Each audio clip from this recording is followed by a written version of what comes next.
Why can't you do that job here? Hi, I'm Jim Hacking, immigration attorney practicing law throughout the United States at our offices in St. Louis, San Diego, and Washington, D.C. In today's video, we're talking about situations where a couple files for a marriage-based green card. They don't live together. Now, we've made plenty of content about this. We talk about it a lot on our free immigration answer show, which you can find on our YouTube channel. But a lot of times, couples will sometimes want to file for a green card, and for whatever reason, they live in two different cities. Usually, it's because one or both of them have jobs that tie them to those cities. So we've had plenty of situations where the U.S. citizen is in one town and the beneficiary is in another. One of the very first cases I handled was a situation where the U.S. citizen lived in Maryland and the beneficiary lived here in Missouri with us, working at a local winery. And of course, to run the winery, he had to physically be at the winery.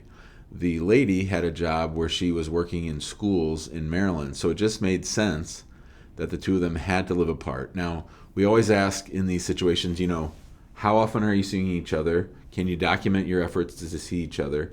Do you have a good reason to explain why you're living apart? Is there a real job-related issue as to why you can't live in the same city? Obviously, the winery was in Missouri. It wasn't in Maryland, so he had to be here. And then the last part is, what is the long-term plan? When are you going to live together? What's the future hold? What does it look like when the job situation sort of settle down?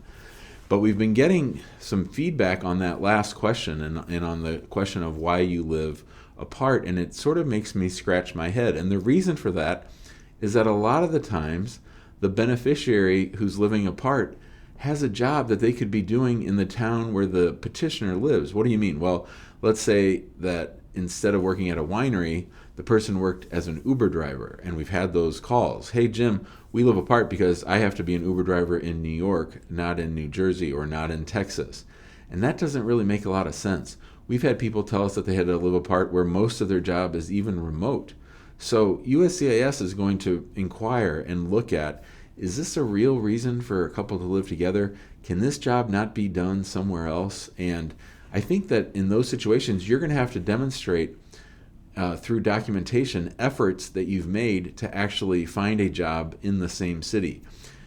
We had another case once where there were two different doctors. They were both doing their residency. It was a same-sex couple. One man was in St. Louis, working at St. Louis University. The other one was down in Nashville in Tennessee. They made a ton of efforts to live together, and they were, for doctors going through residency, you sort of have to go where they tell you to go.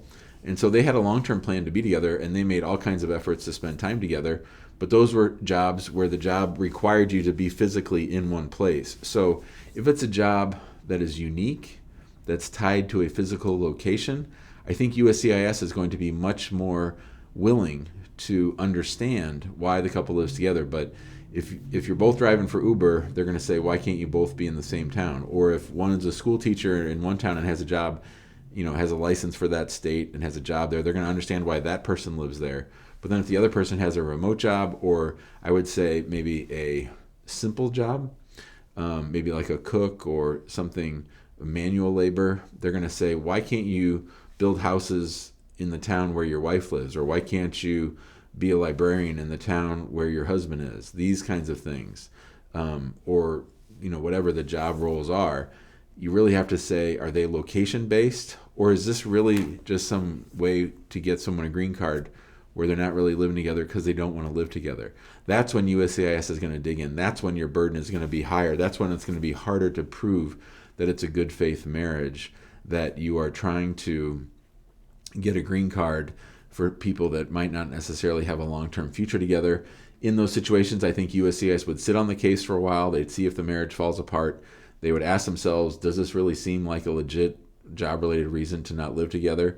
And then they would proceed accordingly. They'd make it much harder to get that green card approved. If you're looking for help filing for a marriage-based green card, or if you're living apart and we need our help making your case stronger to try to demonstrate why it is that you live apart, we'd love to work on these cases. We handle marriage-based immigration cases every day. That's one of our favorite case types, and we'd love to work with you. You can call us 314-961-8200, or you can email us info@hackingimmigrationlaw.com. If you're looking for free resources, we have a ton of those, including our Immigration Answer Show. That's a show that I do 3 or 4 times a week. It's for free. I go live for an hour trying to answer as many immigration law related questions as I can. If you subscribe to our YouTube channel or join our Facebook group called Immigrant Home, you'll get alerted whenever we go live in there. In addition, we have tons of videos on that YouTube channel, so that's a whole other reason to subscribe. You can follow us on TikTok at Immigration Hacking. That's our TikTok handle, and we'd love to have you follow us there. So if you have any questions, let us know, and we'll see you on the next video.